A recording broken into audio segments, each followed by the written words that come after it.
They told me love was a theory, something to be studied like the constellations I've watched from my chamber window, something distant, majestic, untouchable.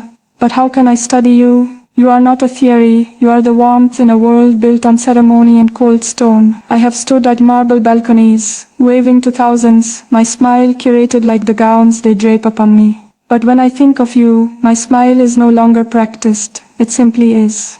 My tutors taught me reason, logic, history, and rule, but they never taught me how one gaze could undo an entire lifetime of structure. You, with your laughter that breaks through the silence of my golden cage. You, who never bowed, not in defiance, but in defiant reverence, treating me as something more than an heir, a face on currency, a national symbol. I became a girl again with you, not just a princess. You made me forget the choreography of my life, and reminded me that breath can hitch, that hearts can misstep, and still be royal. Perhaps love is a theory, but if it is, then you are the proof. I never needed to memorize, only to feel. In the beginning I tried to stay distant. I buried my thoughts beneath protocol and polished phrases. I told myself that affection must be reserved for the kingdom, that my heart belonged to duty, not dreams. But you were patient with the fortress I built. You walked its perimeter with quiet feet and never tried to storm it.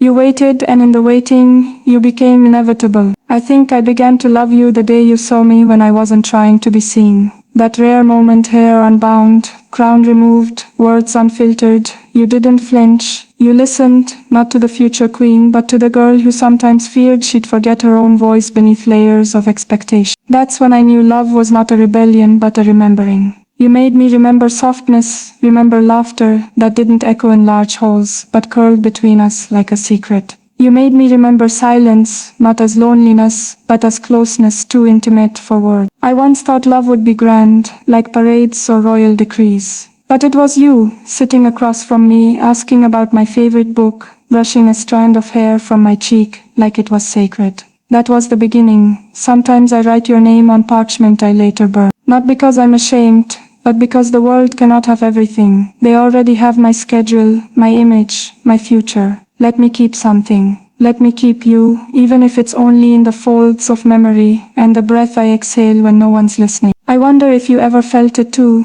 that invisible river stretched between us, like a secret held beneath all the noise. Even in rooms full of watching eyes, you managed to find me with a glance, a kind of whispered hello in the language only we speak. You became a rhythm I carried with me in processions, at banquets, in long meetings, where I smiled without knowing why. I thought maybe if I studied love, it would make sense, but you can't chart stars when you're standing inside a burning one. That's what you are to me, my son, my theory disproved, my hypothesis rewritten in the language of touch, of time slowed down, of hearts no longer fearing their own beat. If they ask me why I glow now, I'll say it's the weather, but the truth, my love, is that it's always been you.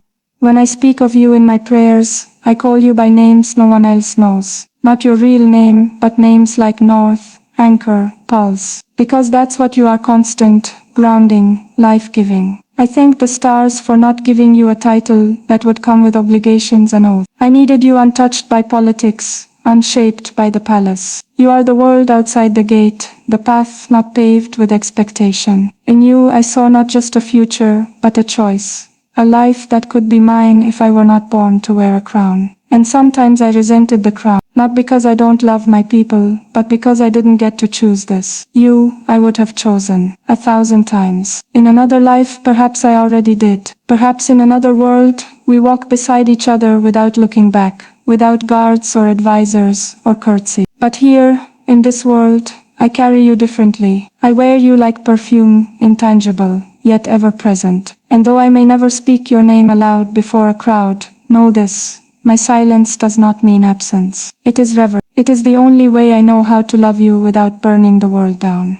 Do you remember the orchard behind the old stables? No one goes there anymore. I hid there once, as a child, to escape a lesson I couldn't bear to sit through. It became mine, the only place the crown forgot to claim. That's where I first let myself imagine a life that wasn't scripted. I returned there after meeting you, heart full, limbs trembling with something unnamed. I wrote poems on old napkins and hid them in the tree bark, childish, but in each of them you were a muse, though I never said it directly. It was safer to write in metaphors, the sea meeting the cliff, the sky envying the earth, a candle refusing to die. That's how I survived, loving you in symbols, in spaces between words. They say love makes fools of kings, but I say it makes queens human. You made me human, and I don't fear that anymore. If I had to choose between a love that fits inside the frame of my life, and one that breaks it, shatters it beautifully, I would choose you. I would choose the breaking, the wildness, the unpredictable rhythm of us. Even if it only ever lived in secret. You taught me that power isn't just in law or legacy, but in vulnerability. You showed me that bravery isn't wearing armor, but removing. When I cried before you, I feared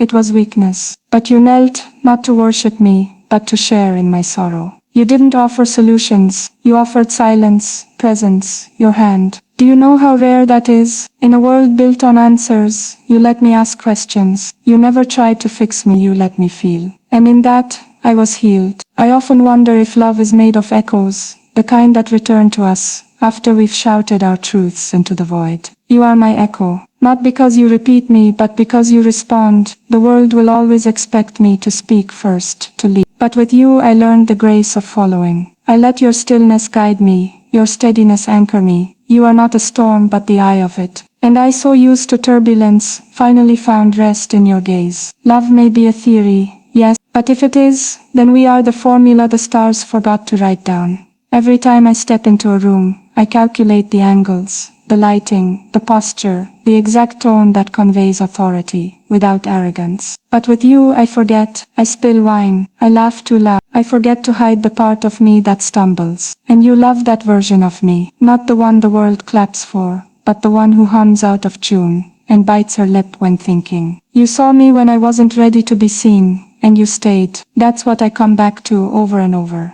You stayed. Not because you had to, not because I asked, but because you wanted to. And in a life where so much is arranged and orchestrated, your presence felt like a choice made not by protocol, but by heart. I don't know if the world will ever understand what you mean to me, but maybe it's not for them to understand. Maybe some truths are too sacred for spectacle. Maybe the truest love is the one whispered behind closed doors, the one written in eyes, rather than headlines. If love is a theory, then ours is one that defies testing. It simply exists. Sometimes I imagine a night years from now, when I'm older, perhaps queen by then. The world will still be watching, still demanding. But in that imagined night, I'll find an old letter I wrote to you, and never sent. I'll open it and read the words as if they were someone else. But they'll sting just the same. I'll remember how young I was, how fiercely I felt, how quietly I loved. And maybe, just maybe, I'll smile, because even if history forgets us, even if we were just a chapter in the book of time, we existed. We lived, we burned quietly, but we burned all the same. You will always be the love I could not parade,